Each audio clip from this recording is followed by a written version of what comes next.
All right. So, what I just witnessed as an American citizen was probably the most tyrannical thing I've ever watched from a United States president. And I mean that with every fiber of my being. I don't care how much you're into this public health religion, which, quite honestly, doesn't seem to care about information or facts or alternative views or more than just one doctor who is running the show. This is pure authoritarianism.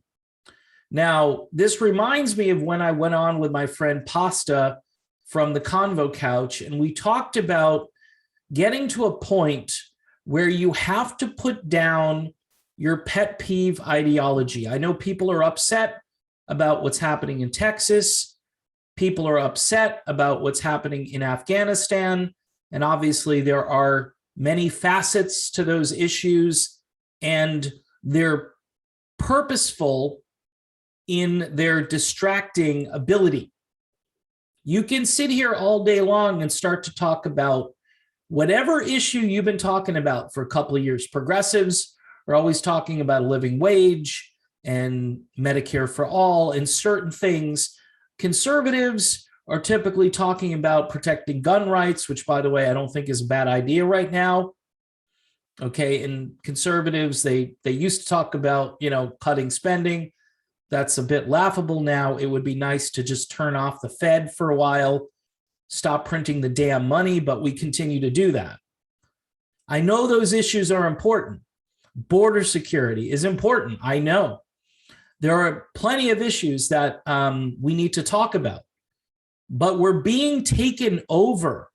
The country is being taken over. Now, for those of you on the left, some of you guys really don't care.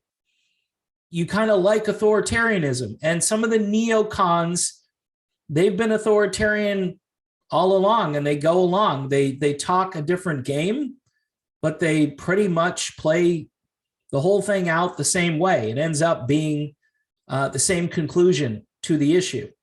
One of the reasons I was enthusiastic about the Libertarian Party until I learned that most of the membership in the Libertarian Party is all about these little pet peeve issues, drug legalization, qualified immunity. And I'm sitting here going, okay, well, they're taking over the country.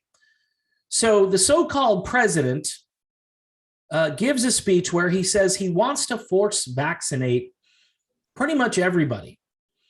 And if you don't get vaccinated, we're going to make your life difficult. Now, if you're a fan of the Constitution, if you like the 10th Amendment to the Constitution of the United States, when he opened his mouth and said, I'm going to push governors aside if they don't go along with what I want to do,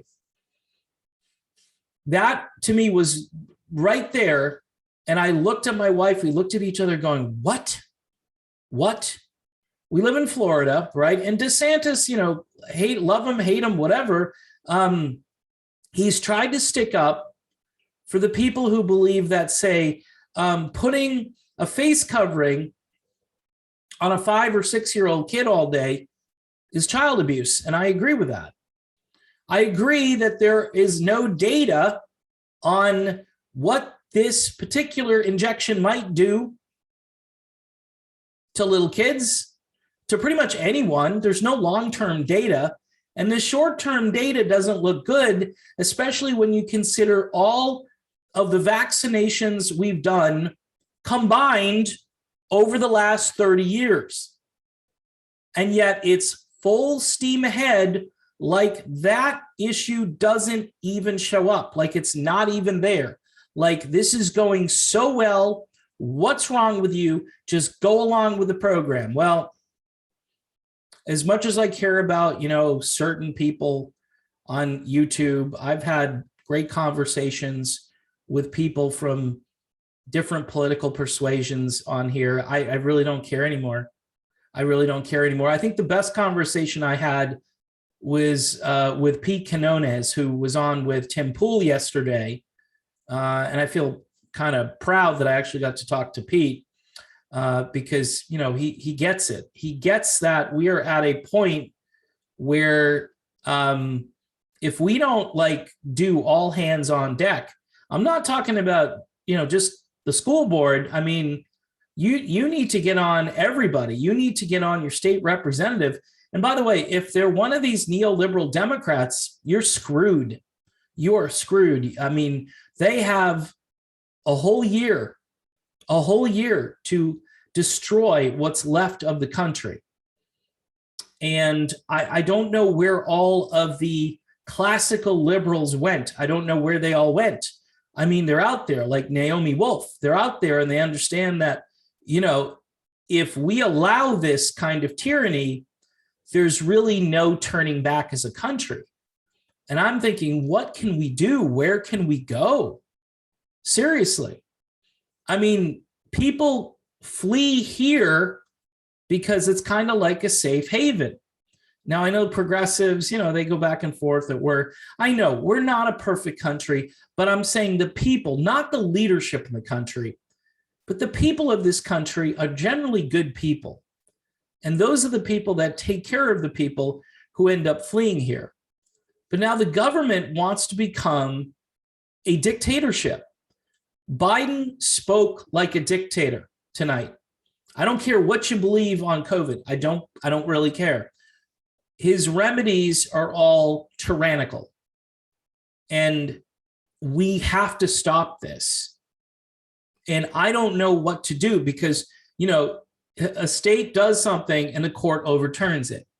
The court locally or even at the Supreme Court will uphold something.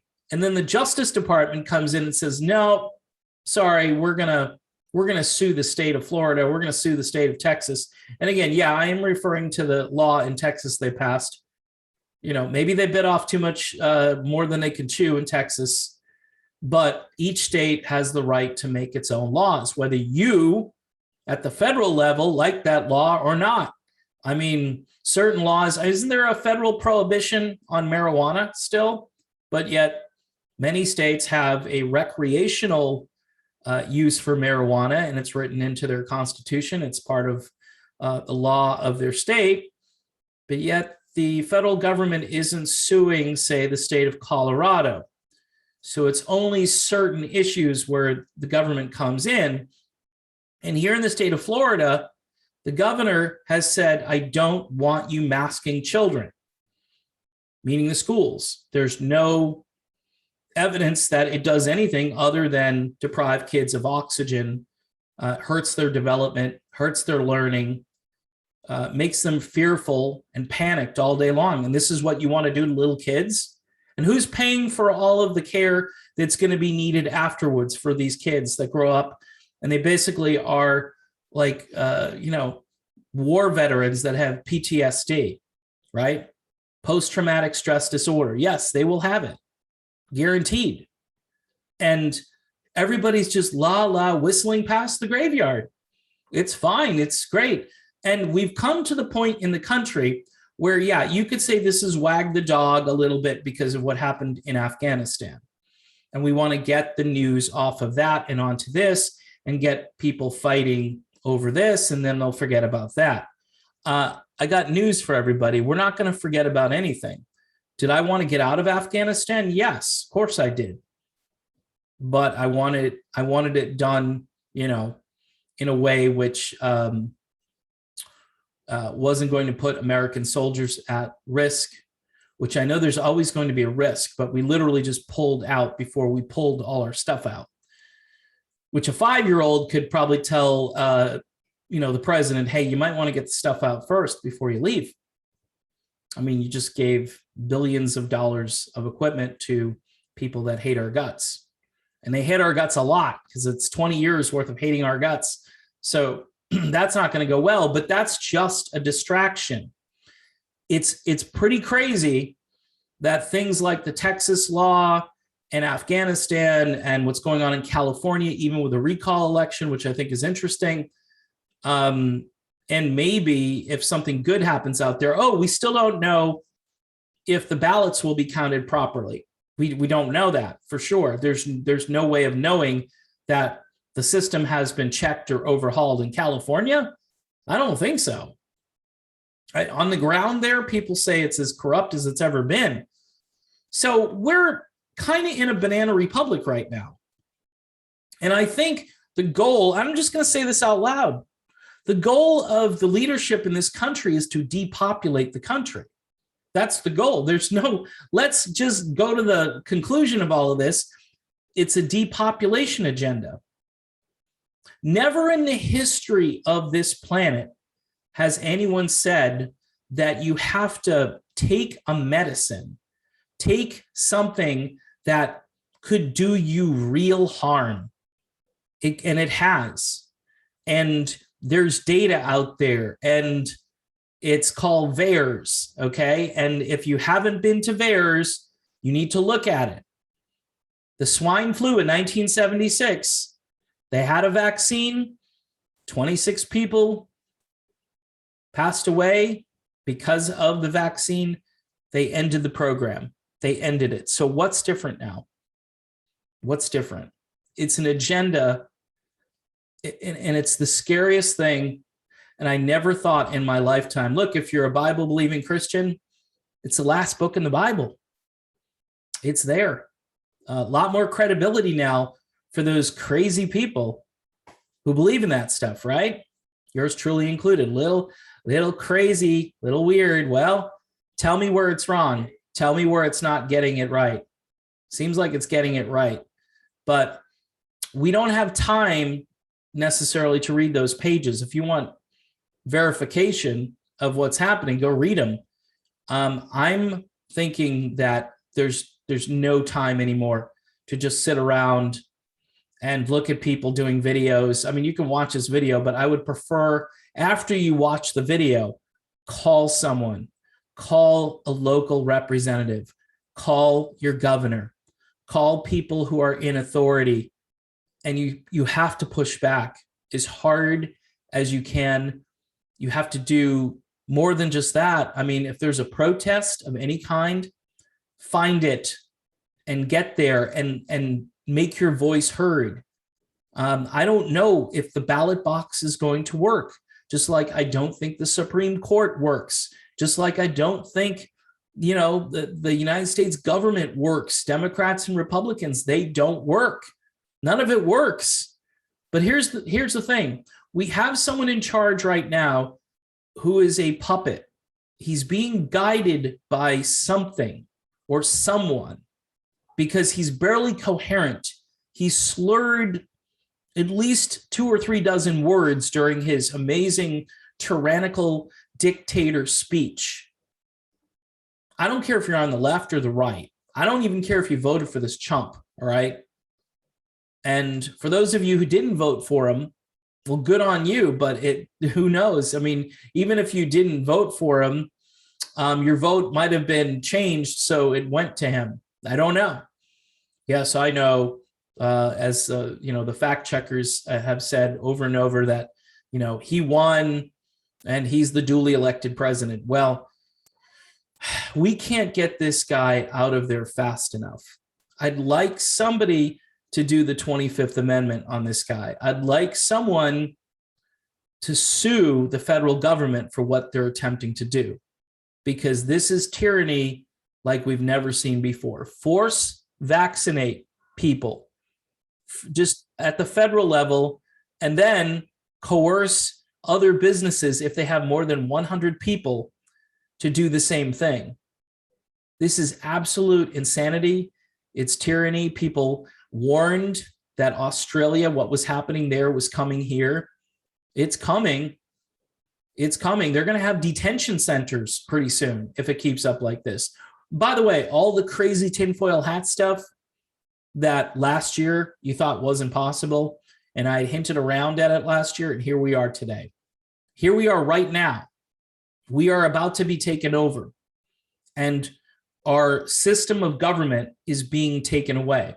The states no longer have any rights, which means the people don't have any rights, which mean really the vote, like if I voted for somebody who's not like the person in Washington, then my vote gets canceled out. And I really don't know what to do about it. But I know one thing for sure. I'm not going down without a fight. This is a hill worth dying on. I have 4 children. I have one child who's in second grade. I have another who's a senior in high school. I have another who's college age, who's been in and out of school. And I have a daughter who's, thankfully not really in the education system right now, but I think she wants to do more. I just don't know what the future is for any of them. I've lived a pretty good life. I'm still not that old, although I'm starting to look old. I don't feel old. So I think, what I owe this country and my kids and my grandkids, if I ever have them, is I owe them a fight.